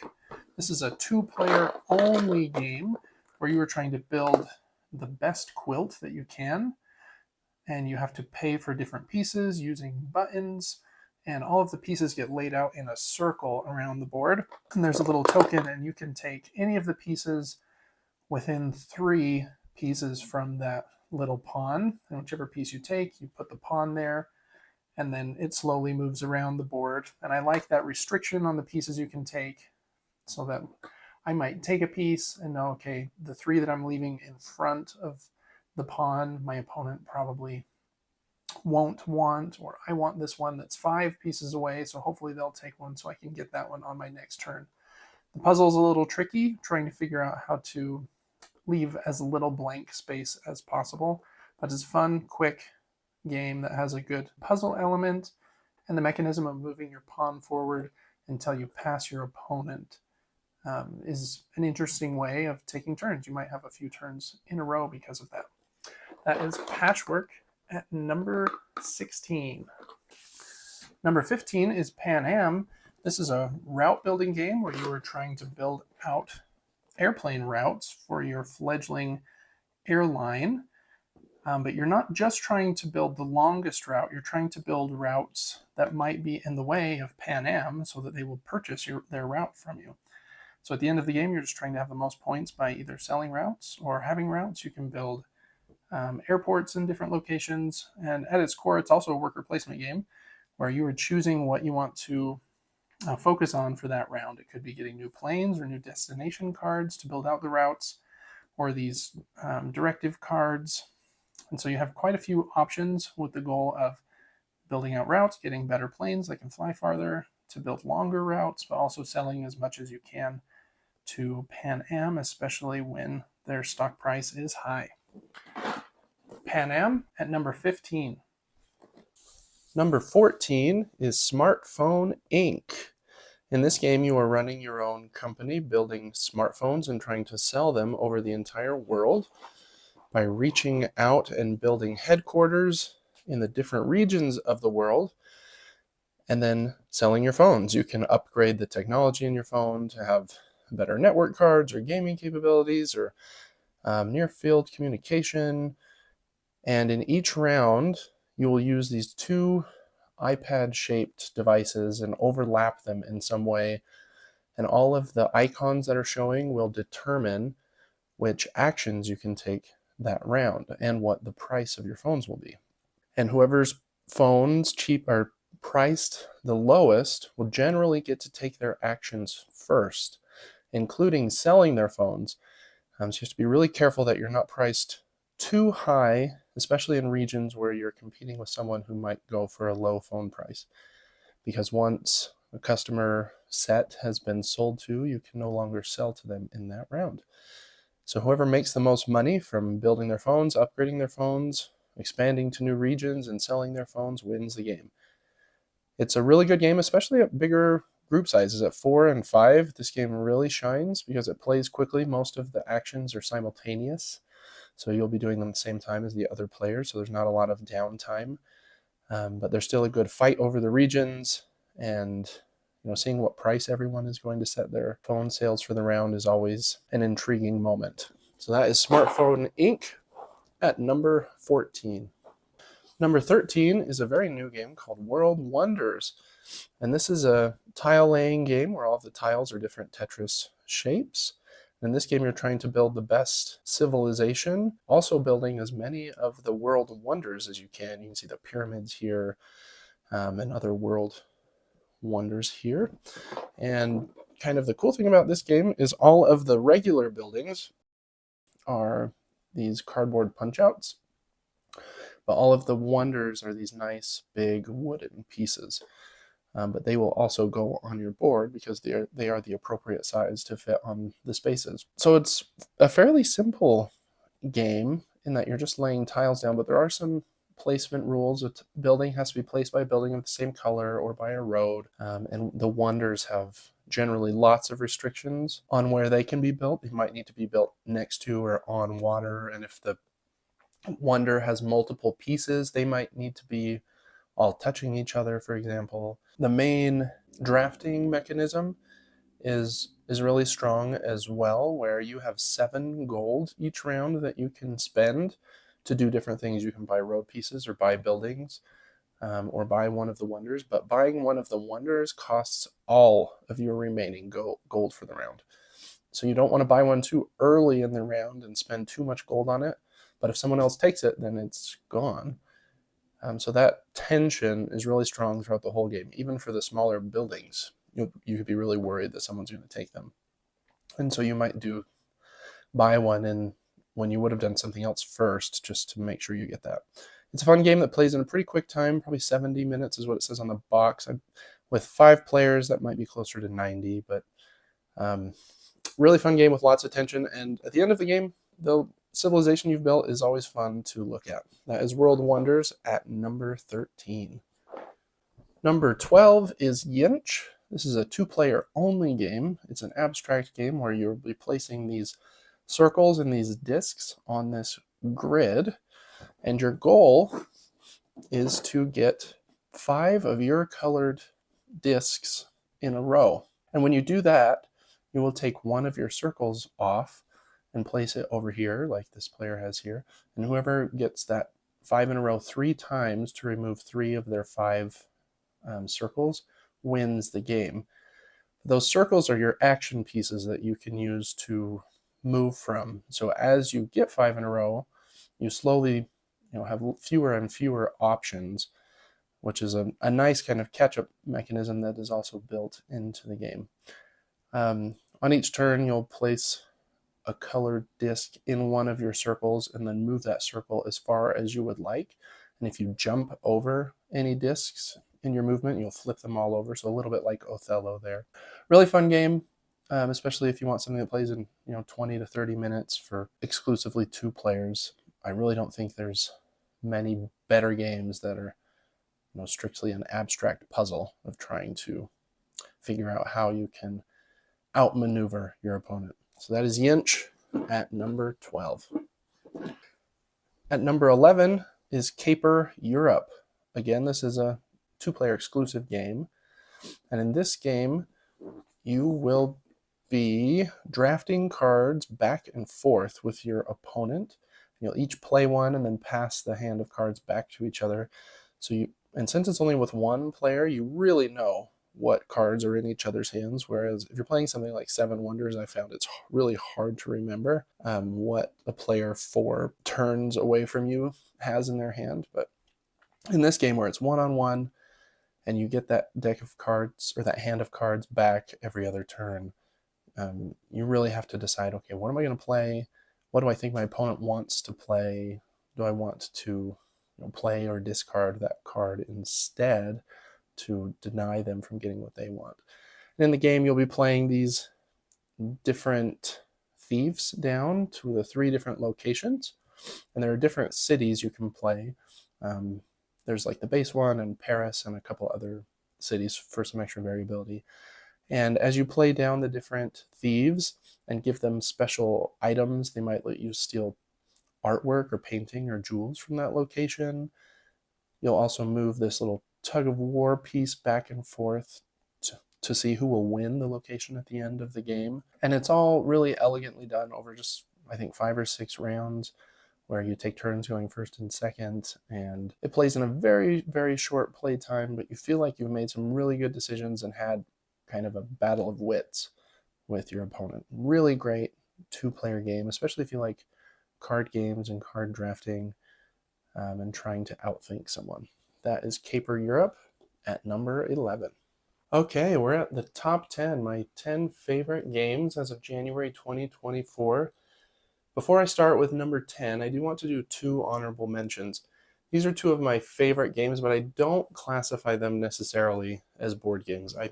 I'm sure a case could be made for them being board games, but I kind of see them more as a bar game, that, you know, a skill game similar to darts or pool or something like that. But they do get played a lot at my house, and I thought it would be silly of me to neglect putting them on here. So first honorable mention has got to be Clask. And Clask is a two-player game kind of similar to air hockey, but each of you controls a puck using this magnet from the bottom, with the goal of scoring the ball in your opponent's goal. But there's a couple unique twists that make it just a little more exciting than something like air hockey, and obviously it takes up way less space than a big air hockey table. Since your pieces are all magnetized, there are also these three white, they call them biscuit pieces in the middle, and if at any time during your turn, two of them have become stuck to your puck, then you lose the point, or your opponent gets a point. And so there's a bit of spatial awareness you have to keep track of there. And you also cannot take your own piece into your own goal. They call that a clask, and that also scores your opponent a point. So just those two tiny twists make this a very, very fun one-on-one head-to-head game. You only play to 6 points, and so a game can last 5 to 7, it says 10 minutes here, maybe. It just plays really, really quickly. Everyone that I've ever played it with loves it, and I'd be really sad to not have Clask included on my list here. So that is honorable mention number 1, Clask.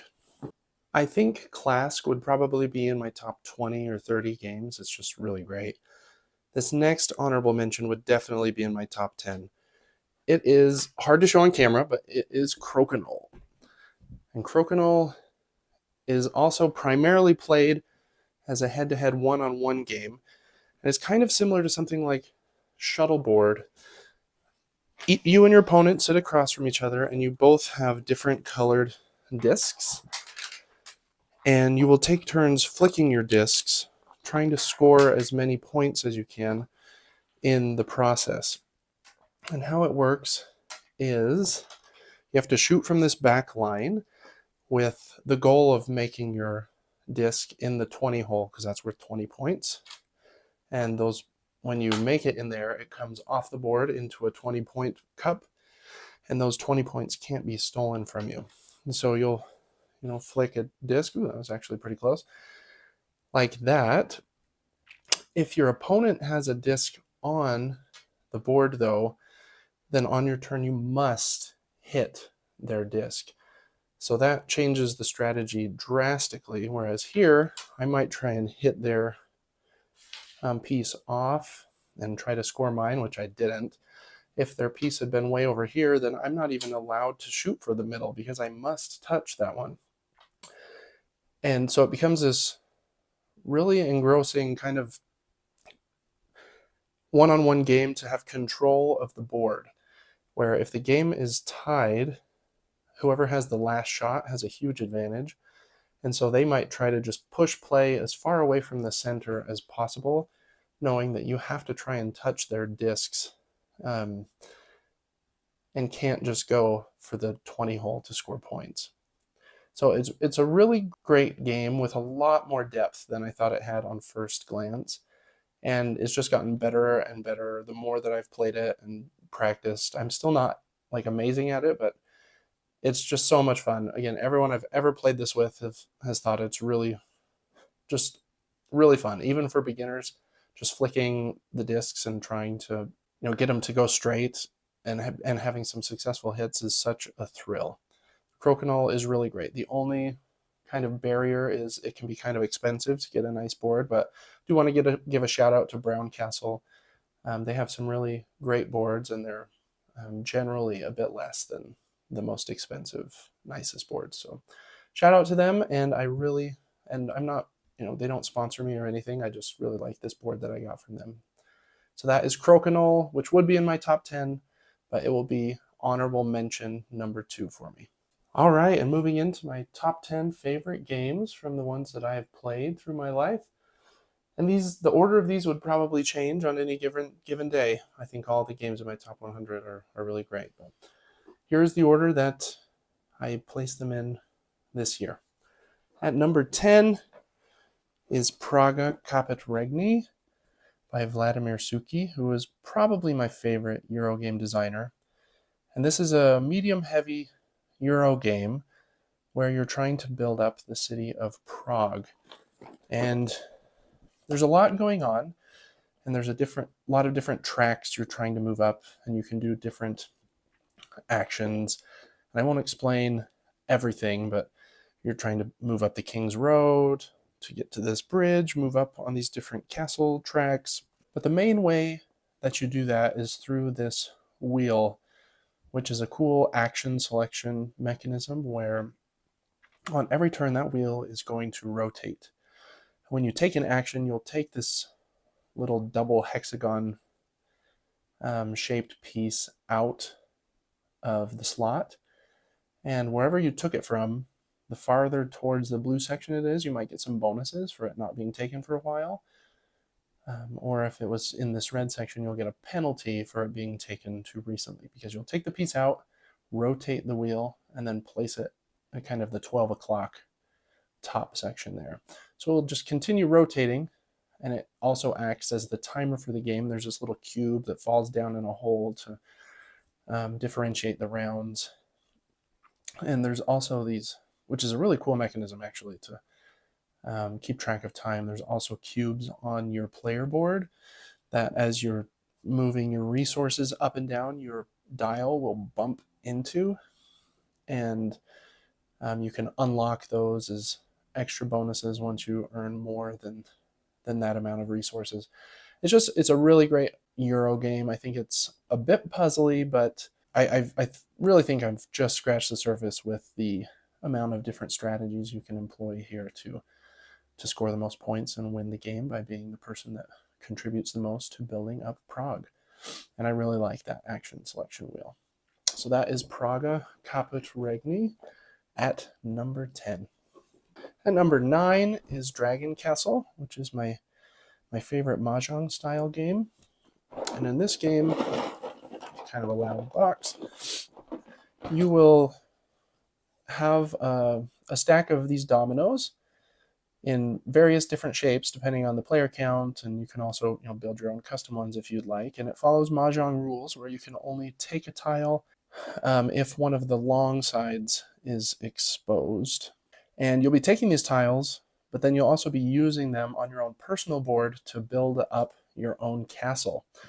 And whoever can build up the best castle from this crumbling dragon castle will be the winner and will get the most points. There's these different dragon and spirit cards that you can use each game that give a little variability as well. And the tiles are just super great feeling. This is just a really solid game. Plays in about 45 minutes to an hour. And I think I'll keep this one forever. It just has that same feel of Mahjong, which I used to play with my grandma and on her very old PC sometimes, but has a kind of a new modern take on it. So that is Dragon Castle, a loud box, at number 9. Number 8 is a small 2-player card game called District Noir. And in this game, you are trying to be the most successful criminal organization in the city, or in other words, win the most points. But I really like this game has an alternate win condition, where if at any time during any turn you have all 3 city cards in your hand, you win immediately. And so you're very nervous about discarding those cards, because any cards you discard go to the central kind of area where the other player can take cards from. And so that fight over those 3 city cards adds a ton of tension. And then the number cards over here kind of follow a set collection mechanism where whoever has the most of the 5s will get 5 points, most of the 6s will get 6 points. And you will do scoring at the end of the game if nobody won through this strategy here. So those 2 competing win conditions make this one a really fun two-player game that you really can play in 10 to 15 minutes. It's a really great game that, especially if you play with the same player over and over again, you can kind of try to get in their head and try new strategies, and it just kind of has other layers that peel back. So that is District Noir at number 8. Number 7 is a game called Hex, and this game is sort of similar to something like Scrabble, but instead of just being about placing words out and trying to get on the triple point tokens, you will be assigned a color at the beginning of the game, either black or red. And this game has an Othello element to it as well. Let me see if I can spell a word here. Shale, I guess. And so anytime you build a word on your turn that overlaps an existing word, you get to flip any of the tiles to your color. So let's just say these are very bad words, but if I did pear, I guess, like a paring knife, I would get to flip the A in that scenario to red. And you can see I can also build words up, which I don't believe you can in Scrabble. I think they have to be down, left, and right. So you have a little more flexibility here. There are also these wild tiles that you can play as any letter. But when you play one, you then have to take this board and set it on top for a moment. And then you'll roll this D20 to see which hex you get. That was number 12. Number 12 is steal a tile from your opponent's hand, replacing it with one of yours. So sometimes these will help you and sometimes they will hinder you a bit. But Hex is a really great word game. I like the focus being on getting the most letters, so you don't have to have the most grand Scrabble dictionary in your head to win the game. You just have to be a little wise with the words you select. I really also like the rule where you cannot just add an S to the end of anything to take over the entire word. You have to add more letters than just a single S. So Hex is a really great game, especially if you like word games like Scrabble and other games of that ilk. So that is Hex at number 7. Number 6 is a huge game full of possibilities called A Feast for Odin. And in this game, you take control of a clan of Vikings, and you're trying to be the most successful clan in as many or whatever kind of way you would like. This is a worker placement game where you have different Vikings that you can assign to different tasks, but different tasks cost different amounts of workers. I think between 1 and 4.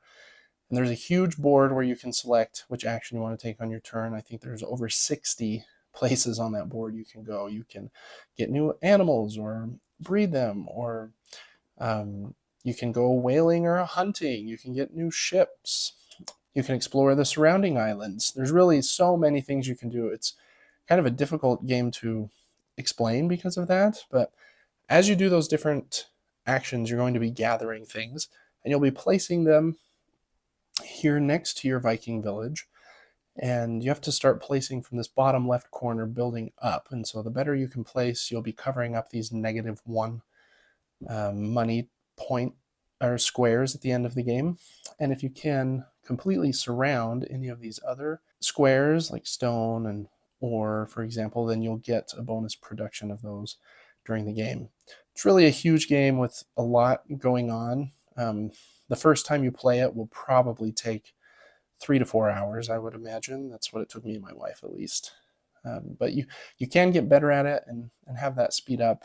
But there is a lot going on. You have to feed your people. The tokens are different on one side from the other, and you can upgrade them, from one side to the other. And it really is a lot going on, but it's a fun game of, like I said at the beginning, of kind of endless possibilities, deciding what you want your Viking people to go after. So that is A Feast for Odin at number 6. At number 5 is Cryo, which is also a worker placement game, but it's a lot smaller than Feast for Odin. And it's by probably my favorite designer of worker placement games, Luke Laurie. And in Cryo, you have these 3 different drones that you will be sending out as your worker on the main board, trying to save as many of your people that are in cryo sleep as possible from your ship has crashed on this planet. And it's a very cold planet, so you have to get them down underneath the surface into these caves as quickly as possible before the game ends, or they will all freeze. And so you'll use a lot of things to do that. You'll send your drones out to different spots to get resources that you'll track here on your board. You'll get cards and gems and organic material and technology and these wild resources. The cards are really great as well because they have, I think, 4 different uses for them. You can trash them for some resources, or you can slot them on the bottom, left, or top of your player board, and wherever you slot them will do something different. So multi-use cards in abundance here. And even though I think there are only maybe 9 or 10 unique cards, cards are difficult to come by in this game. And so it doesn't really seem like, oh, every card's the same, because you can use each of those 10 cards in 4 different ways. Really, really great and kind of tight worker placement game where you're fighting over those caves at the end to see who controls them and has the most of their cryo sleep people there for area majority scoring, and trying to build out your player board here to have the best engine as possible, because when you bring your 3 drones back, you'll get to activate whichever spot on your board you place them in, and these little pieces from the board you can slot into your different engine slots here to exchange or gain resources whenever you do that. Really, really great worker placement game.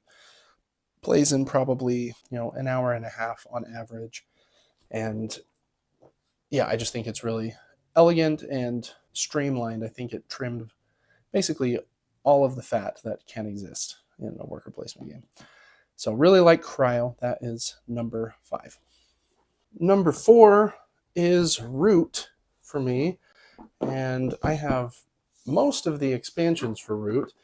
So I'm going to set them along here at the side. But Root is a very, very popular and famous game it's kind of a war game where you each choose a different faction, which is generally what is in the expansion boxes is new factions to play as. And then each faction plays very differently than the others. You might be the faction that focuses on espionage, or the lizard cult focuses on getting more followers. A couple of the factions are focused pretty heavily on war and going out and spreading and fighting as quickly as possible. And then you've got the vagabond that kind of sneaks around in the forest. So Root does take a while to learn because there are so many different factions and each one plays so differently. It's like learning a different game for each player, basically. So there's a little bit of rules overhead there.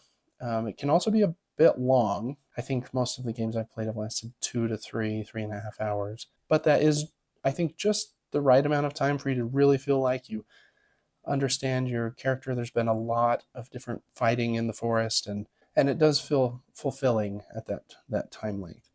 So Root is my number 4. At number 3 is Pulsar 2849, again by Vladimir Suki. And this game is a dice drafting game, upside down again, with a sci-fi theme where you will be kind of expanding your corporation in space by flying your ships around to different systems, building these gyrodyne things at different systems. You can activate them so they start spinning and get you points every round. And you can get new technologies and satellite type pieces over here that will also let you do different things with your dice. But the main mechanism of this game is higher dice are almost always better for you. But when the dice are rolled each round, the median die value is marked by this yellow marker. And if you take a die above the median, then you have to move your token down one of these tracks towards the negative side. So it hurts you to take higher value dice, even though you'll be able to do more with them. And I really like that push and pull. If you take a lower dice that you won't be able to do as much with, you get to move up and up on the initiative. And so that's kind of the main decision point there is, which die am I going to take? Which action do I want to use it for this round? Do I want to use it to fly around and explore, or to move up on technology tracks, or to build new parts of my corporation? But by taking that die, I need to be aware of the consequences of taking that die. Really great dice drafting game with this mechanism of taking the dice. I've never seen something like it before. I'm really like and impressed with this game every time I've played it. That is Pulsar 2849 at number 3. Number 2 is Dice Throne. This version that I have here is Marvel Dice Throne, but I have had and have played every version that they have made, and I'm just a big fan of this system. It's been called online, I don't know that Roxley loves this term, but Battle Yahtzee. Basically, you choose a character, Miles Morales or Black Panther or one of the characters in the other battle boxes, and you'll take their tray that has 5 dice and some cards and some tokens, and then your opponent will also take one with their pieces. And then you take turns back and forth. And on your turn, you can play cards. You can roll your dice with up to 2 re-rolls, just like Yahtzee. Your opponent might play cards that affect your dice, or you might play some cards to help you get a better roll. And then your player board has different attacks that you can do. That might be things like a small straight or a large straight, or if you roll 4 ones, for example. And so you'll then choose which action you want to do, and your opponent might get to do a defense roll and things like that. So it is a bit of a combat game where you're directly trying to attack and hurt your opponent in smarter ways than they can to you. But it plays really quickly. I've always loved Yahtzee after playing it hundreds of times growing up. And this is a really elegant upgrade to Yahtzee, in my opinion. And just has enough strategy that you still feel like the better person is going to win, but it still has the excitement of, rolling all 6s naturally and being like, wow, I rolled my ultimate move, and I didn't have to use any cards to adjust dice. It's such a great feeling. So Dice Throne is amazing and is my number 2. And for my number 1 game, I didn't know that it would be a roll and write game, but I love Welcome to the Moon. The original Welcome to is one of mine and my wife's favorite games, and it was one of the first ones that we got in the hobby gaming space.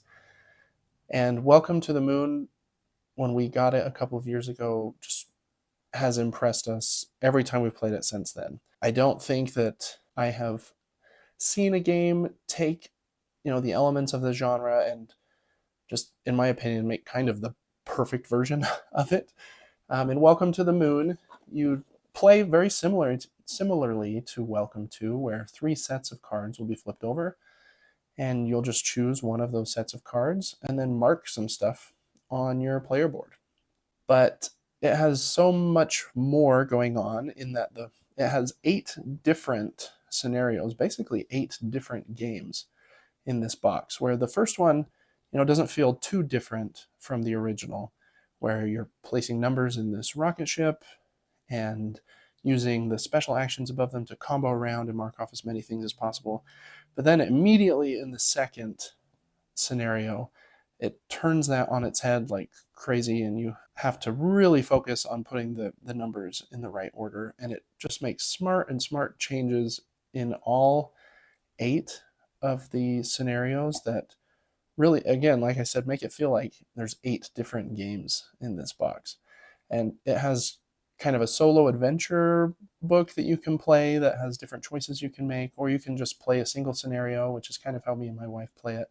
But I really think there's so much replayability in this game, because by the time you've played through all 8 of they call them adventures, you'll probably have found a few that are your favorite. You can play them again and then circle back to other ones that you maybe didn't like as much the first time, and realize, oh, okay, I see what they're doing now. Maybe I like that one a little bit more. And I think there's so much value in this box. If you like roll and write games, I really think Welcome to the Moon, at least for me, is kind of the pinnacle of them. And the theme might help me. I really like sci-fi, as you can probably see. I had Pulsar 2849 and Cryo just a couple games ago. But Welcome to the Moon, as of January 2024, is my #1 game. Thanks so much for stopping by and getting through this video with me. It was a lot of fun to make. I hope that listening to my voice for too long wasn't too drab and boring, but thank you so much for stopping by. I hope that you'll subscribe and check out some of my other videos. I'm hoping to post shorts here and on Instagram and TikTok basically every day, and have new videos, reviews of board games, and unboxings and other looks at games that I get very regularly. I would say multiple per week. So thanks so much for stopping by, and until next time, happy gaming.